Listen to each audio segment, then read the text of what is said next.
केशव भूमि news. मित्रों,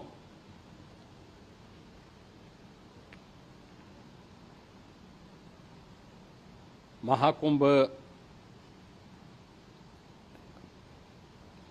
प्रयागराज का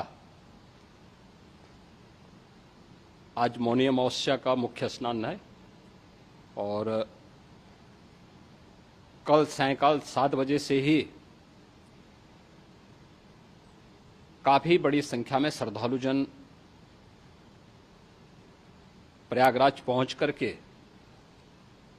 स्नान भी कर रहे थे और काफी बड़ी संख्या में श्रद्धालुजन ब्रह्म मुहूर्त का भी इंतजार कर रहे थे। एक दुर्भाग्यपूर्ण हादसा इसी दौरान अखाड़ा मार्ग पर संगम के तट पर हुआ, जिसमें 90 से ज्यादा लोग गंभीर रूप से या सामान्य रूप से घायल हुए। यह हादसा भारी भीड़ के द्वारा अखाड़ा मार्ग के बैरिकेडिंग्स को तोड़ने और उसके बाद उससे कूद करके जाने के कारण वहां पर हुआ है, जिसमें 30 के आसपास लोगों की दुखद मृत्यु हुई है। 36 घायलों का प्रयागराज में उपचार चल रहा है। शेष घायलों को उनके परिवार के सदस्य लेकर के चले गए हैं। घटना दुखद है, मर्माहत करने वाला है।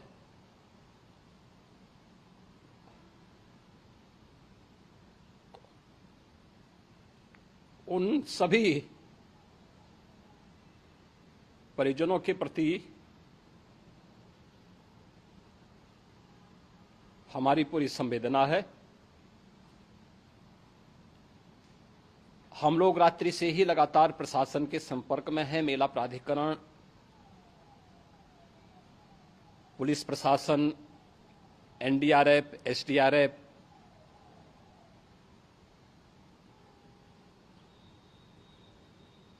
और भी अन्य जितने भी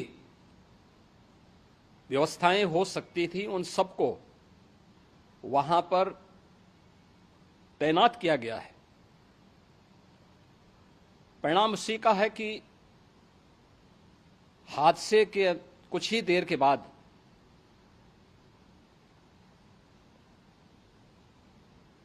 राहत कार्य को ग्रीन कॉरिडोर बना करके प्रशासन ने, पुलिस ने, एनडीआरएफ और एसडीआरएफ के स्वयंसेवकों ने सभी लोगों को हॉस्पिटल तक पहुंचाने का काम किया है। लेकिन दुर्भाग्य से इस दौरान ये मौतें हुई हैं।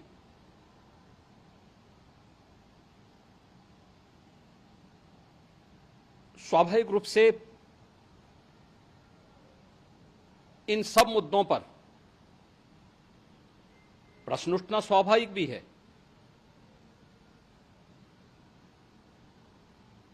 उपचार के बाद बहुत सारे लोग अपने परिवारजनों के साथ जा चुके हैं, उनके परिवार के लोग ले जा चुके हैं। जो बाकी बच्चे हैं उनका उपचार चल रहा है। उपचार के सारे इंतजाम वहां किए गए हैं।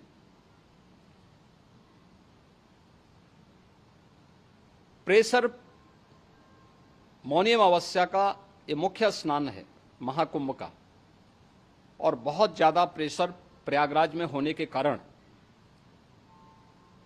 सभी प्रकार के मार्ग भी चौक थे। रात्रि से ही प्रशासन उन मार्गों को खुलवाने और स्थिति को सामान्य करने के लिए पूरी तत्परता के साथ लगा भी रहा।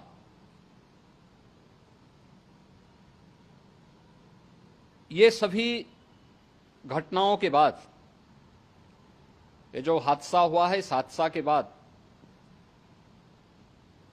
वहां पर अखाड़ों ने जो आज अमृत स्नान ब्रह्म मुहूर्त में 4 बजे से प्रारंभ होना था।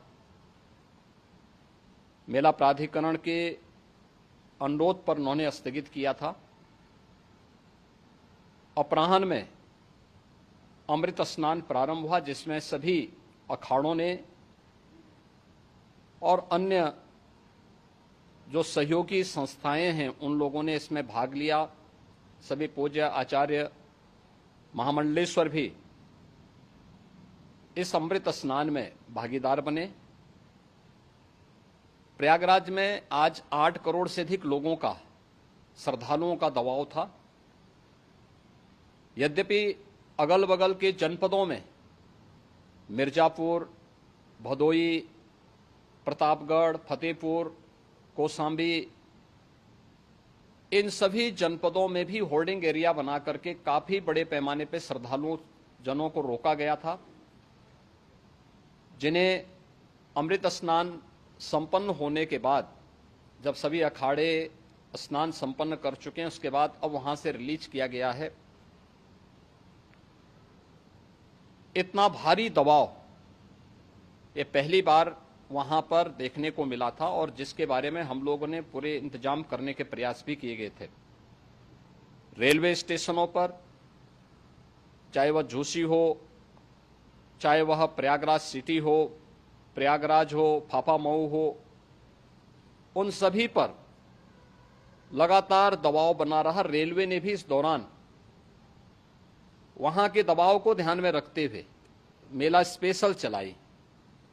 रूटीन और मेला स्पेशल को मिलाकर के लगभग 300 से अधिक ट्रेन रेलवे के द्वारा अब तक चलाई जा चुकी हैं, और जिससे श्रद्धालु जनों को उनके गंतव्य तक पहुंचाया जा सके। उत्तर प्रदेश परिवहन निगम ने भी अपनी 8000 से अधिक बसेज श्रद्धालु जनों को उनके गंतव्य तक पहुंचाने के लिए लगाया हुआ है, और जिससे उन सबको सुरक्षित उनके घरों तक पहुंचाया जा सके। दिन भर स्मूथली, बहुत ही सुगमता के साथ पूरा स्नान इसके बाद हुआ है, जिसमें पूज्य शंकराचार्य, आचार्य महामंडलेश्वर, वरिष्ठ संतजन और सभी अखाड़ों ने इसमें पूरा सहयोग भी किया और पूरे कार्यक्रम को सकुशल संपन्न करने में अपना योगदान भी दिया है। ये सभी घटनाएं मर्माहत करने वाली भी हैं और एक सबक भी है, लेकिन हादसे के तह में भी जाने की आवश्यकता है, और इसी दिशा से सरकार ने भी तय किया है कि हम इसकी एक जुडिशियल इंक्वायरी भी करेंगे, क्योंकि कई बार रिव्यू होने के बाद स्थानीय स्तर पर हर प्रकार की सतर्कता के बाद आखिर कहां से ऐसे हादसे फिर भी होते हैं और हुए हैं। इसके लिए हम लोगों ने न्यायमूर्ति हर्ष कुमार के नेतृत्व में पूर्व डीजी श्री वीके गुप्ता और retired IAS Shri DK Singh, इन 3 सदस्यीय जुडिशियल कमीशन को भी इसके लिए गठित किया जा रहा है। इन सभी अन्य कार्यों के साथ साथ हम लोगों ने वहां की पूरी घटना पर आज पूरे दिन भर एक एक घटना को लेकर के मुख्यमंत्री का जो कंट्रोल रूम था, उस कंट्रोल रूम से भी, चीफ सेक्रेटरी के कंट्रोल रूम से भी, डीजीपी के कंट्रोल रूम से भी लगातार इन चीज़ों की मॉनिटरिंग की जाती रही। दिन भर बैठक चली है और लगातार एक एक घटना को लेकर के वहां पर प्रशासन के साथ संवाद भी रहा है, विभिन्न अखाड़ों के साथ संवाद रहा है, अन्य संतों के साथ भी दिन भर हम लोग संवाद बनाते रहे हैं। प्रातःकाल से आदरणीय प्रधानमंत्री जी का, माननीय गृह मंत्री जी का, माननीय राष्ट्रीय अध्यक्ष जी का, अन्य तमाम केंद्रीय मंत्रियों का, माननीय रेल मंत्री जी का, प्रदेश की माननीय राज्यपाल महोदया का भी इस संबंध में बराबर आवश्यक दिशा निर्देश भी और मार्गदर्शन भी प्राप्त होता रहा। इसको लेकर के यहाँ पर सरकार ने उसे नीचे मजबूती के साथ उतारने का कार्य करने का प्रयास किया।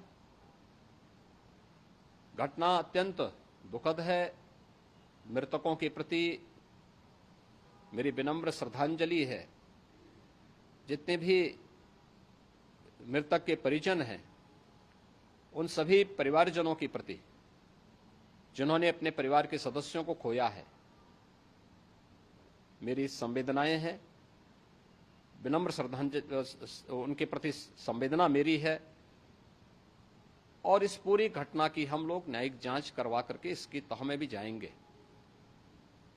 इसके अलावा पुलिस के स्तर पर भी अलग से हम लोग इसकी एक अलग से भी जांच करवाएंगे कि आखिर कहां पे ऐसे हादसे किन कारणों से हुए हैं, क्योंकि पहले से इस बारे में हम लोग हमारी रणनीति थी कि इतनी बड़ी संख्या में श्रद्धालु वहां पर आएंगे।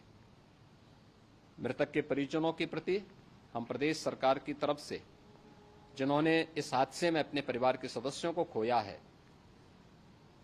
वहां पर मेला प्राधिकरण के पास वो पूरी सूची है, उन लोगों ने उसको वहां पे जारी भी किया है। मैं उन सब के प्रति अपनी संवेदना भी व्यक्त करता हूं और परिवारजनों को हम प्रदेश सरकार की तरफ से 25-25 लाख रुपए की आर्थिक सहायता की घोषणा भी कर रहे हैं और न्यायिक आयोग इस पूरे मामले को देख करके एक समय सीमा के अंदर राज्य सरकार को अपनी रिपोर्ट देगा और इसमें आने वाले समय में या आने वाले स्नान के लिए भी हम और कैसे व्यवस्था को और सुदृढ़ किया जा सकता है, इसके बारे में भी कल मुख्य सचिव और डीजीपी स्वयं एक बार प्रयागराज जाकर के उन सभी मुद्दों को देखेंगे। आवश्यकता पड़ती है तो फिर इसमें, यद्यपि आज प्रदेश सरकार के तमाम वरिष्ठ अधिकारियों को हम लोगों ने अलग अलग स्थानों पर वहां लगाया गया था और वे सभी पूरी तत्परता के साथ, प्रमुख सचिव नगर विकास वहीं थे, पीडब्ल्यूडी के प्रमुख सचिव भी वहीं पे थे, पावर कारपोरेशन के चेयरमैन भी वहीं पे मौजूद थे, जिन एक एक मुद्दों पर वहां पर वे लोग लगातार निगाह रखे हुए थे। लेकिन दुर्भाग्यपूर्ण घटना और ये मर्माहत करने वाली घटना है। मैं सभी उन पुण्य आत्माओं के प्रति अपनी विनम्र श्रद्धांजलि भी अर्पित करता हूं। अगर अभी तक आपने हमारे चैनल को सब्सक्राइब नहीं किया है तो अभी सब्सक्राइब करें और बेल आइकन को क्लिक करके हमारी लेटेस्ट खबरों से रहें अपडेट।